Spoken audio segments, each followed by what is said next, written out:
vivo, direto de Jerusalém. Eu quero saber de vocês se vocês estão vendo e ouvindo bem, e assim a gente pode já começar diretamente com a nossa live. Então, shalom, boa tarde a todos. Cleiton, as crianças estão muito bem, graças a Deus. Meu marido também, ele está já de volta em casa. Então, só deixem aqui nos comentários se vocês estão vendo e ouvindo bem. E assim a gente, shalom Marlene, e assim a gente pode realmente começar. Deixa eu ver aqui como estão nossos comentários. Boa tarde, Tiago Lopes. Milena Silva, tudo bem? Shalom. Raquel Ribeiro. Zé Arcanjo. Isabela, shalom. Lucimar, Raquel, Alice Branco. Vendo e ouvindo bem, muito bem. Então vamos realmente começar. Shalom! Bem-vindos de volta ao Israel com a Aline. Estamos falando direto de Jerusalém e ao vivo. Agora são as 13 horas, segundo horário de Brasília, mas às 19 horas, horário aqui de Israel. E nós estamos entrando num período muito especial de Israel e vocês já podem ver isso. Shalom! Tem pessoas aqui passando, não reparem. Vocês podem ver já isso.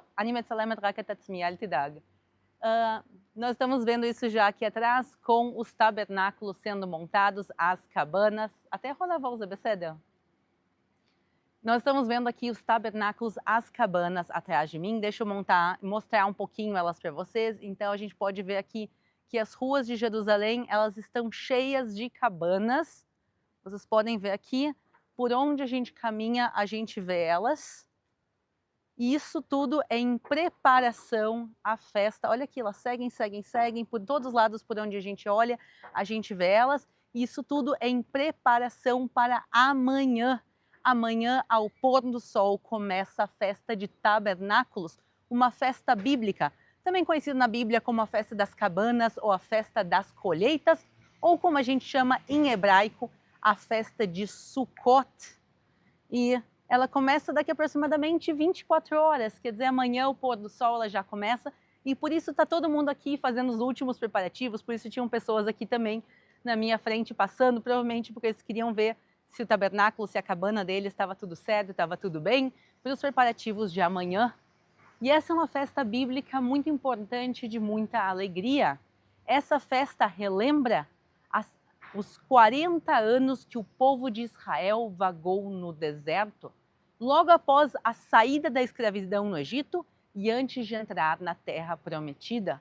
Essa festa lembra o carinho e o cuidado de Deus com as pessoas que têm fé nele, o carinho e o cuidado dele também com o povo de Israel, nos seus diferentes locais e estágios, nesse estágio durante esses 40 anos no deserto, que hoje boa parte é o que a gente chama de Jordânia. Essa era uma das 3 festas bíblicas de peregrinação que todo o povo de Israel, todos aqueles que podiam, subiam a Jerusalém para celebrar essa festa junto ao templo. Nós, inclusive, sabemos pela Bíblia que Jesus veio a Jerusalém também na época de tabernáculos. Era realmente uma data importantíssima e continua sendo. A gente vê a dedicação do povo de Israel a essa data até os dias de hoje.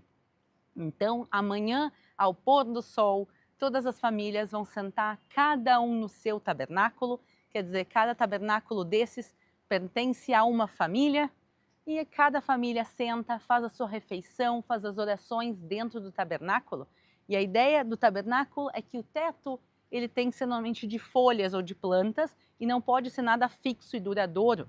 A ideia é a gente estar dentro do tabernáculo, nos lembrando que o que nos protege não são as paredes e as construções da nossa casa normal, e sim o que nos protege verdadeiramente é Deus, mesmo estando em estruturas feitas de pano e palha. Porém, ao mesmo tempo que nós estamos aqui celebrando uma festa bíblica tão importante, nós precisamos lembrar que há também uma guerra, e especialmente uma guerra espiritual. E eu escolhi esse local que eu estou agora porque eu sei que é um local relativamente tranquilo e que tem vários tabernáculos para mostrar para vocês. Depois eu posso caminhar um pouquinho mais e mostrar. Mas quando eu cheguei aqui nesse local, eu notei uma coisa que eu não sabia de antes. Mas quando eu parei aqui, eu notei esse edifício. E isso aqui, pessoal, que a gente está vendo, é a saída do bunker, é a saída do abrigo antibombas desse edifício. Então, de um lado, nós estamos aqui celebrando uma festa bíblica, mas do outro lado, a gente tem que lembrar que sim, há uma guerra. E eu, durante esse tempo todo, desses quase 2 anos de guerra, eu falei tanto para vocês da guerra física, das batalhas e de tudo que está acontecendo fisicamente, mas hoje eu quero me focar numa batalha espiritual, porque ela sem dúvida nenhuma está acontecendo e a gente vê isso mais claramente a cada dia que passa. Por quê? Tabernáculos, no ano passado, em Tabernáculos, em 2023, no último dia da festa de Tabernáculos, que a gente chama de Simchat Torah, que era um sábado, foi o dia do ataque do Hamas. O massacre do 7 de outubro aconteceu num dos dias mais sagrados da Bíblia, num dos dias mais sagrados de todo o povo de Israel. Vejam isso, o ataque foi feito propositalmente em um dia de festa, em um dia que o povo estava dedicado a Deus e à oração. A ideia deles também era pegar o povo desprevenido, mas também era para mostrar que isso aqui não é uma batalha, não é uma guerra normal. E aqui, sim, nós temos uma guerra. Eu acho ruim usar a palavra santa, mas essa é a palavra que muitas vezes eles usam, a jihad, a guerra santa de extremistas islâmicos contra judeus e cristãos. E eles escolheram um dos dias mais sagrados do calendário para fazer esse ataque e esse massacre. Nesse dia, no 7 de outubro de 2023, eles fizeram as piores atrocidades imagináveis, matando, assassinando, abusando, queimando pessoas vivas, e eu não posso mais falar de detalhes aqui, porque senão eu corro o risco dessa live mais uma vez ser derrubada, que tem acontecido ultimamente, mas nós temos vídeos aqui no canal entrando em detalhes sobre o que aconteceu e também, obviamente, há outras fontes sérias que vocês podem ir buscar as informações, mas o pior do que a gente consegue imaginar e nem conseguiria passar pela nossa cabeça é o que os terroristas do Hamas fizeram no 7 de outubro. Eles fizeram contra crianças, contra bebês, contra mulheres, contra idosos, contra animais. E tudo foi filmado e registrado por eles, porque eles não tinham vergonha nenhuma do que eles estavam fazendo. Esse massacre, nessa festa bíblica, causou a morte de mais de 1.200 pessoas. O sequestro de mais de 250. E dessas, 48 seguem ainda em cativeiro, seguem ainda nas mãos do Hamas de terroristas dentro da faixa de Gaza. 48 pessoas ainda estão lá, passados mais de 700 dias, passados quase 2 anos. 7 de outubro de 2023 e nós estamos agora em outubro de 2025. Vejam isso. Imaginem tudo o que aconteceu nas nossas vidas por esses últimos 2 anos e esse mesmo tempo é o tempo que essas pessoas estão sendo torturadas, maltratadas e sofrendo todo tipo de abuso nas mãos do Hamas. E realmente, eu peço desculpas, pessoal, estou um pouco doente também no dia de hoje, mas eu não queria deixar de vir fazer essa live, porque a gente está vivendo dias muito, muito importantes, eu já vou explicar para vocês o porquê, então peço desculpas aqui se vocês estão vendo que eu estou um pouco doente. Mas o que acontece? Esse massacre foi feito propositalmente num sábado de uma festa bíblica. E isso não foi a primeira vez que isso aconteceu, longe disso. A gente vê um padrão de radicais e terroristas de atacarem Israel nos seus dias mais sagrados. Um dos exemplos mais famosos disso é a Guerra do Yom Kippur. Em 1973, vários países árabes muçulmanos aqui da vizinhança se juntaram para fazer um ataque surpresa a Israel e realmente pegou Israel de surpresa no Yom Kippur, no dia do perdão, o dia mais sagrado do calendário judaico. O dia que se faz um jejum completo de 24 horas, jejum de comida, de água, de tudo. É um dia que o povo está dedicado a Deus, é do dia mais importante, biblicamente falando. E que até os dias de hoje é um dia sem igual aqui em Israel. O país todo para, eles fecham as ruas, não tem carros passando. Todo o país para e se dedica a Deus. Mesmo aquelas pessoas que às vezes estão mais afastadas de Deus, eles escolhem esse dia tem a força de trazer as pessoas de volta a Deus, a buscar a remissão dos pecados. É um dia lindo. E nesse dia, no Yom Kippur de 1973, Israel foi brutalmente atacado mais uma vez. Israel mais uma vez ganhou a guerra em 1973, mas foi uma guerra extremamente difícil, justamente também porque a guerra começou quando as pessoas estavam nas sinagogas, quando as pessoas estavam sem estar com a TV ligada, sem estar com o rádio ligado, as pessoas estavam realmente desconectadas. E eles escolheram fazer isso no Yom Kippur. E a mesma coisa aconteceu no Yom Kippur desse ano, na última quarta-feira, pessoal. Na noite de quarta, no dia de quinta-feira, aconteceu agora Yom Kippur. Outra vez, o dia mais sagrado, o dia dedicado a Deus. E nesse dia, Israel foi atacada de novo. Mas dessa vez de uma maneira diferente. Israel foi atacado pela flotilha. Para quem... Se falou muito isso na mídia nas últimas semanas, para quem não ouviu, um grupo de mais de 40 navios estavam se dirigindo em direção à costa de Gaza com o objetivo de quebrar o bloqueio. E eles estavam dando a desculpa de levar ajuda humanitária, comida e medicamentos para Gaza. Primeiro, já foi desmentida as fake news que Gaza está passando fome por causa de Israel. Tem ajuda humanitária em Gaza suficiente. Há problemas de distribuição dentro de Gaza, sim, mas principalmente por causa da ONU e por causa do Hamas, que rouba ajuda humanitária que a ONU deveria distribuir. Então, a incompetência da ONU com os terroristas do Hamas causam problemas dentro de Gaza, mas a comida e os medicamentos sim chegam para dentro de Gaza. O problema acontece depois que essa ajuda humanitária cruza a fronteira. Mas, independente disso, o que eles disseram é que eles querem quebrar o bloqueio marítimo. Eles disseram a gente quer ir direto para Gaza. E Israel e outras nações, e até mesmo o Papa, ofereceram entregar essa ajuda humanitária. Israel, o Papa e outros países disseram, a gente entrega tudo que vocês estão levando, atraquem no porto de Ashdod, descarreguem tudo que vocês estão levando, esses 40 navios, vai ser inspecionado através de órgãos internacionais também, e entregue em Gaza em questão de poucos dias. Muito mais rápido do que a flotilha faria. E o que eles disseram? Não. Eles disseram não ao Papa, disseram não a Israel, disseram não a todo mundo. E o que é algo muito estranho, porque se o objetivo deles era entregar essa ajuda, foi dado um caminho muito simples para essa ajuda chegar. E aí as coisas começaram a se clarear na última semana, mais ou menos. Se descobriu que quem está financiando essa flotilha é o Hamas.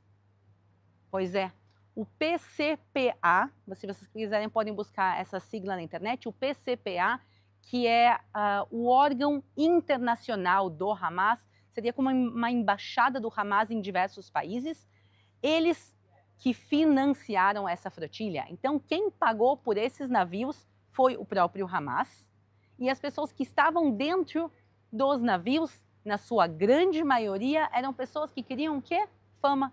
Pessoas que... A Greta Thunberg, que há muito tempo não se falava dela, que era ativista de causas ecológicas, agora está fazendo algo que é extremamente poluente ao mar. Navios de diesel, eles jogaram parte da carga do navio, que não era carga de ajuda humanitária, eles jogaram telefones eletrônicos, qualquer coisa que pudesse ser usada como identificação, eles jogaram tudo no mar, então eles poluíram o mar. Então ela que fazia isso, usou isso agora para se promover e está se falando dela nesses últimos meses como não se falava há anos. Também pessoas desconhecidas que ninguém nem sabia quem era, subiam nesses navios para se fazerem famosos, e muitos deles conseguiram realmente fama em noticiários no mundo todo, de diferentes países, conseguiram fama e era isso que eles queriam. O que aconteceu quando essa flotilha decidiu atracar em Gaza? Quando eles decidiram realmente quebrar, entre aspas, o bloqueio e chegar até as águas de Gaza, De todas as datas que eles podiam escolher, depois de semanas e semanas e semanas no mar, eles escolheram Yom Kippur.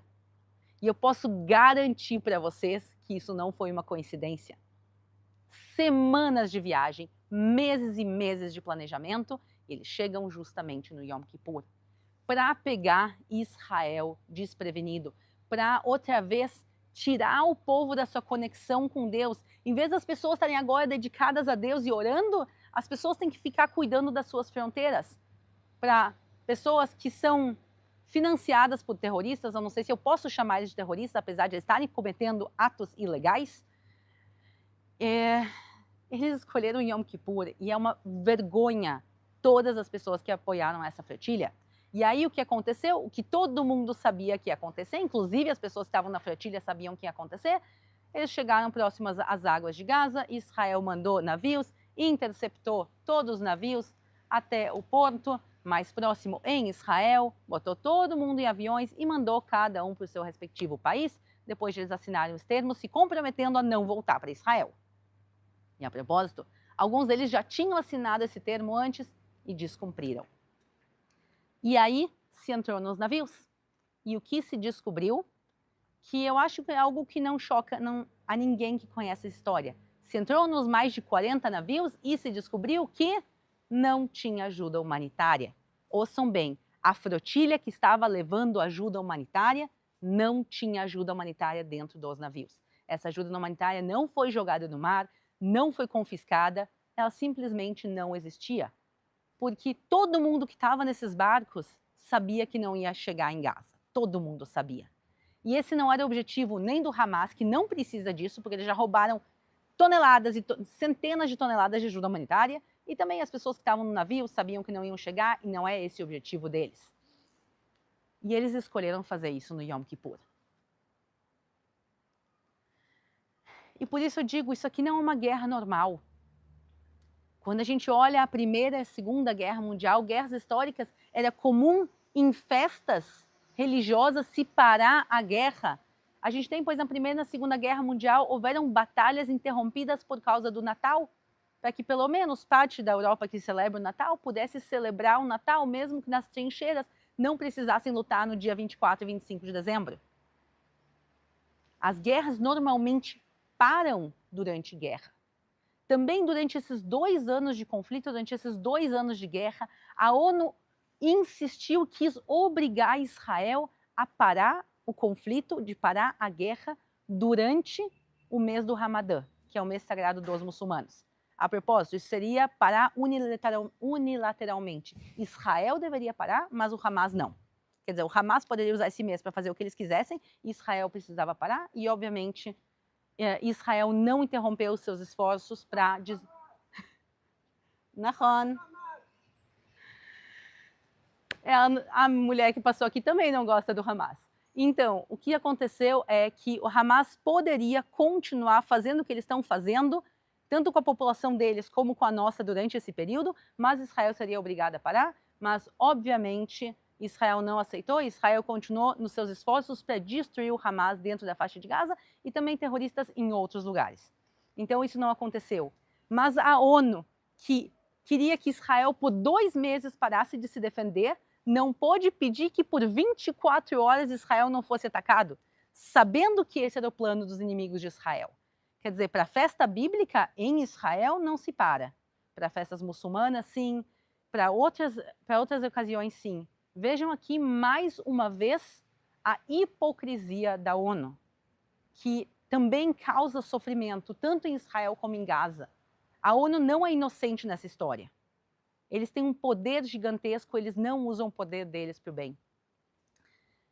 E, por isso, tudo isso nos faz entender que o que a gente está vendo é muito mais do que simplesmente um conflito, como houveram tantos conflitos ao longo da história. Infelizmente, a gente está vendo algo muito diferente e algo que muitas vezes pode ser muito assustador. Mas, ao mesmo tempo que eu venho aqui falar de vergonha, vergonha da ONU, vergonha das pessoas que estão na flotilha, vergonha de países do mundo que apoiam terroristas e não apoiam a causa palestina verdadeiramente, porque há o que se apoiar. Eu sou a favor da criação do Estado palestino, eu já falei isso várias vezes, mas não às custas da destruição de Israel. E por isso, para todos aqueles que querem o bem do povo palestino, isso só vai acontecer quando os terroristas forem derrubados. Mas o que eu quero falar aqui são boas novas. Enquanto a gente está falando de coisas terríveis que aconteceram até poucos dias atrás, a gente finalmente está vendo uma possível luz no fim do túnel. E o que é isso?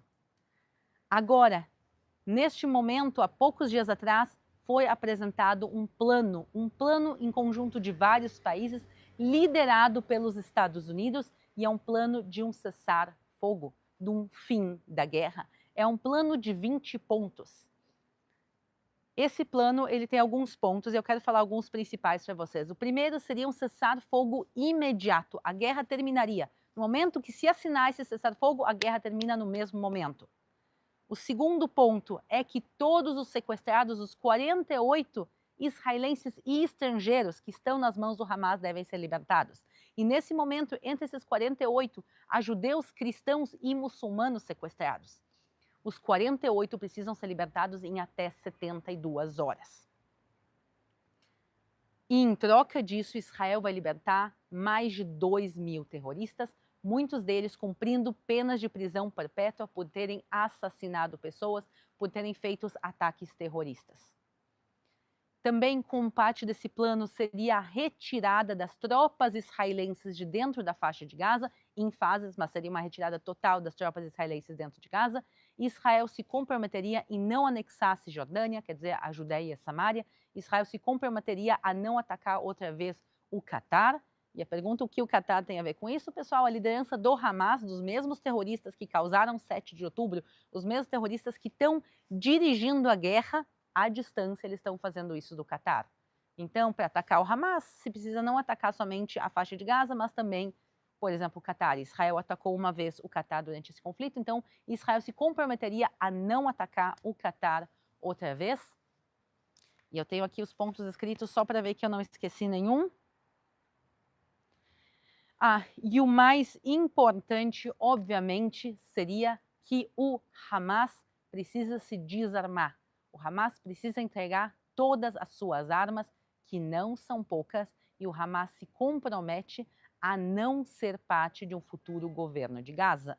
O que faz todo sentido, terroristas não devem ser parte de um governo legítimo.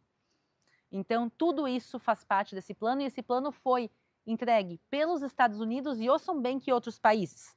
O Catar, a Jordânia, os Emirados Árabes, a Indonésia, que é o maior país muçulmano do mundo, o Paquistão, a Turquia, o Egito, que o Egito também faz fronteira com a faixa de Gaza. Quando as pessoas falam do bloqueio, as pessoas esquecem que Gaza tem 2 fronteiras, e o bloqueio é 100% pelo lado do Egito, e Israel sim permite a entrada de ajuda humanitária após a inspeção, e também pela Arábia Saudita. E isso é muito importante porque a Arábia Saudita é o país mais importante do mundo muçulmano. Na Arábia Saudita fica Meca e Medina, as 2 cidades santas deles.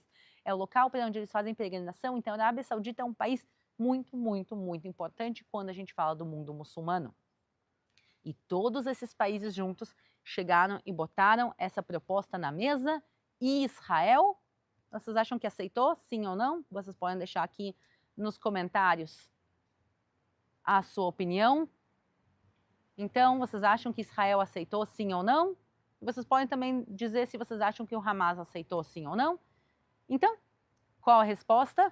Israel sim aceitou esse plano, apesar de ser um plano que Israel faz muitas e muitas concessões, e que no final o objetivo seria que 100% da faixa de Gaza voltaria a ser palestino, não haveria presença militar israelense lá, como era até o 6 de outubro, quer dizer, até o ataque do Hamas, não havia nenhum judeu nem israelense dentro da faixa de Gaza, nem civil militar, a faixa de Gaza era 100% autônoma, e havia cessar-fogo e eles quebraram, então a ideia seria voltar a ter uma região sem a presença militar israelense e com um governo palestino, sem incluir o Hamas e com observadores internacionais para ajudar. E Israel, apesar de todas as concessões, Israel sim aceitou o plano, principalmente pela volta dos sequestrados. Vocês não têm ideia da comoção que Israel tem pelos seus sequestrados. Aqui, eles são tratados como se fossem a família de cada um de nós. Quer dizer, a gente trata eles como se eles fossem da nossa família. O que eu gostaria que fosse feito, se fosse a minha família, é exatamente isso que a gente tem que fazer, e por isso, principalmente pela volta dos sequestrados, Israel aceitou esse plano, e também porque esse plano, se for cumprido, ele vai terminar com a força terrorista do Hamas. Então Israel sim aceitou, e o Hamas, o que falou?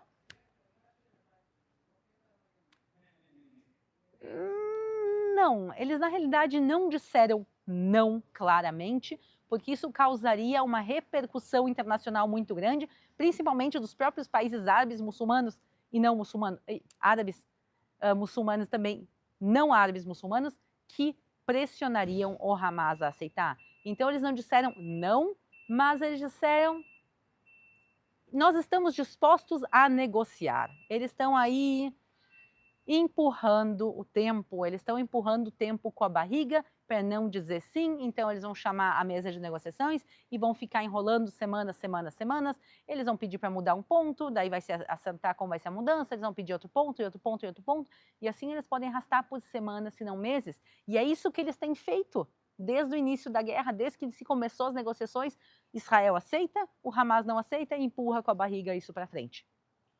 E por isso, é muito importante que todo mundo que está assistindo entenda. Quem começou essa guerra foi o Hamas no 7 de outubro. E quem agora está com as cartas na mão para poder aceitar o final da guerra é mais uma vez o Hamas. Então, para todos aqueles que dizem querer a paz, é essencial que se pressione o Hamas a aceitar.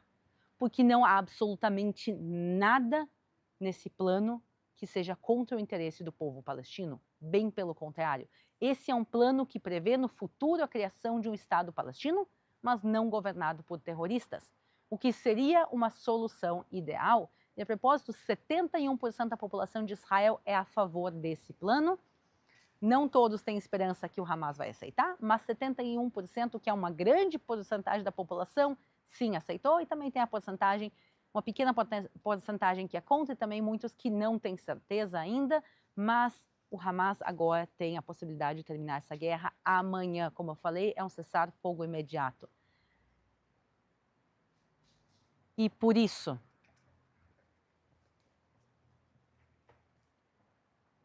pessoal, vamos pressionar. Todo mundo tem que fazer pressão agora. Todos os órgãos internacionais, todos os órgãos pró-paz, todos os órgãos pró-palestinos têm que fazer pressão para o Hamas aceitar esse acordo e terminar com essa guerra, se Deus quiser, amanhã.